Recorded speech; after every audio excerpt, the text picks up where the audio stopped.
Welcome to the eCommerce Badassery Podcast, the place for scrappy female entrepreneurs who want to learn actionable steps and strategies to grow the traffic, sales, and profit in your e-commerce business. I'm your host, Jessica Totillo-Coster, a 20-year retail veteran who spent 3 years as the only employee of a 7-figure online store. That shit was crazy.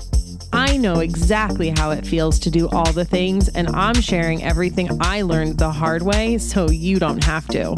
I may have started this business by accident, but supporting badass bosses like you lights me the fuck up, and I am so stoked to see you grow. Are you ready, babe? Let's roll.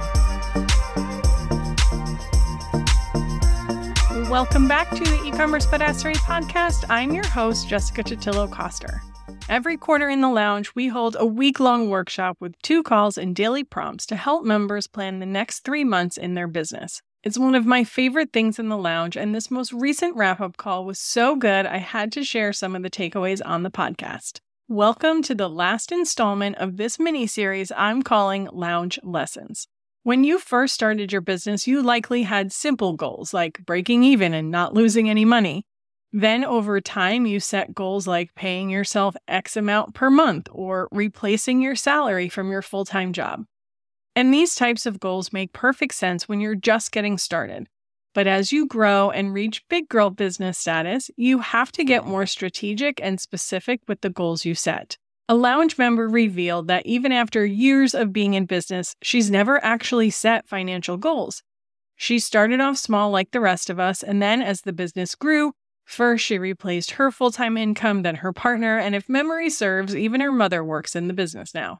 Over the last few years, her and her partner have paid themselves a salary, and any extra money has gone to expanding their team to support their new business growth.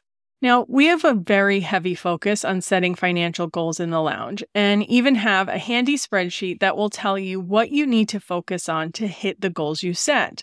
It's going to break down how much traffic, what AOV, and even what website conversion rate you need based on the dollar goal you set and your gross margin.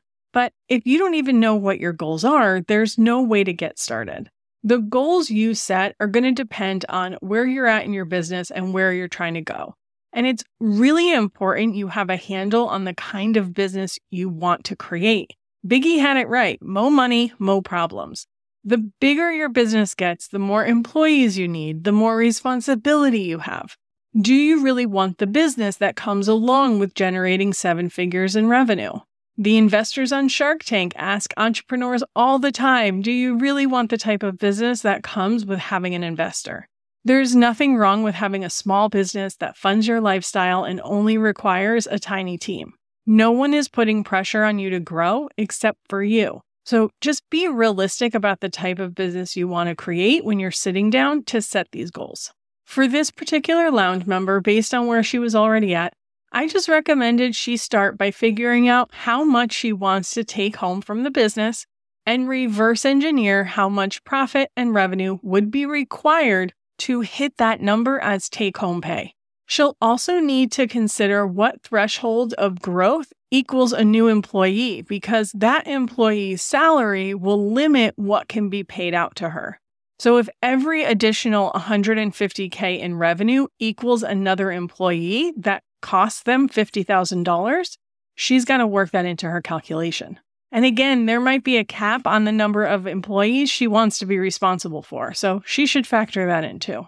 In fact, you know what? This is the only way I recommend you set financial goals. I can probably just end the podcast here, but I won't, because I realize that if you're calculating those numbers right now, you might be so far off you can't possibly see how you'll ever get there. So when it comes to setting goals in your business, you want to set a few different ones. There's those big dream goals, which you might already be on your way to, but I also want you to set milestone goals along the way.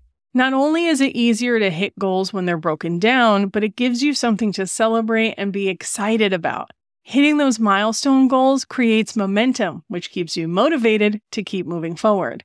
When I worked as a retail manager many moons ago, we were given monthly, weekly, and daily sales goals. Then in the store, I broke those goals out by the hour across our associates based on the amount of traffic we got at different times of day. There was no way the morning associate was going to be able to generate as many sales as the closing associate, Then we'd track sales hourly so the associates always knew where they stood and could adjust as needed throughout the day.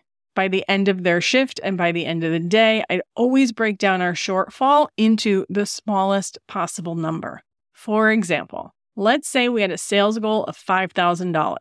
If we generated $4,000 with a $40 average order value and 100 transactions, then I'd break it down to show that if we had just added $10 to every transaction, we would have hit our goal.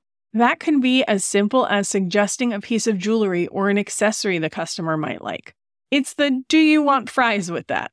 And you can mimic this cross-sell on your store with the help of some technology. Check the show notes for my favorites. Depending on our foot traffic and conversion, it's possible we just needed to convert more customers too. For you as an independent e-commerce business owner, you also get to leverage your traffic and margin, something I really couldn't do when working at a corporate company. I want you to break down the numbers the same way. You don't have to go down to hourly sales. That's a little excessive for e-com, but understanding how all of your KPIs and numbers play off of each other is really important so that you can break your goals down into super achievable milestones. If you haven't utilized the yearly ops and marketing calendar in the lounge, please make that the first stop the next time you log in. And if you're not a lounge member, head to ecommercebadassery.com/membership to join us. I also want you to focus more on your profit goals versus your revenue goals. Now, the KPI calculator in the yearly ops and marketing calendar lets you calculate these numbers a few different ways by revenue goal, by revenue increase, and by profit. I provide all three because our brains work differently, but I do want you to prioritize profit. One of my biz friends talked about this on her stories the other day. She's been going through some ebbs and flows in her business, and this year her revenue was down a bit. But when all was said and done, she was actually more profitable, even at that lower revenue than the year prior. Unfortunately, this unexpectedly hit her in the taxes, but at the end of the day, she got to celebrate that she made more money. Reminder that revenue does not equal profit, and I don't want you blindly chasing some carrot just because it sounds cool. Okay, I feel like my brain took us in a lot of different directions. Let me clarify the most important thing I want you to take away today. 1, consider the type of business you want to have when setting goals, not just chasing big numbers that sound cool. 2, focus on how much you want to pay yourself and reverse engineer how to get there. 3, profit over revenue always. 4, break your big goals down over time and KPIs to set milestones you can celebrate along the way. I go deeper into the math of everything we've talked about here today on episode 93 of the podcast, all the ways to grow your e-commerce business.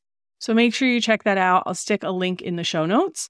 And if you just want a spreadsheet that can do the math for you, check out the KPI calculator in the yearly ops and marketing calendar that is part of the lounge. If you're not a member yet, head to ecommercebadassery.com/membership to join.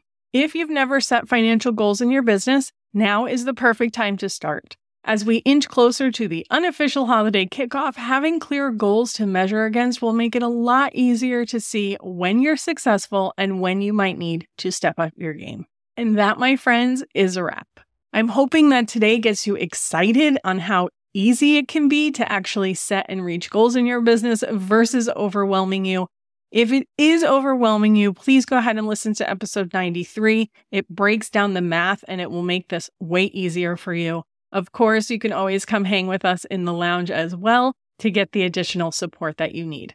Thank you so much for hanging out with me today on the podcast. I know you could be anywhere on the internet, and I appreciate that you hang out here with me every single week.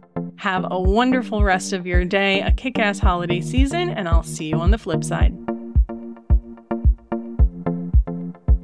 Thank you so much for listening to today's episode. If you like what you heard, I'd be so grateful if you'd leave a review on Apple Podcasts, and don't forget to subscribe so you never miss an episode. And if you're looking to surround yourself with more product entrepreneurs who totally get your life right now, get your booty on over to the eCommerce Badassery Facebook group. Can't wait to see you there.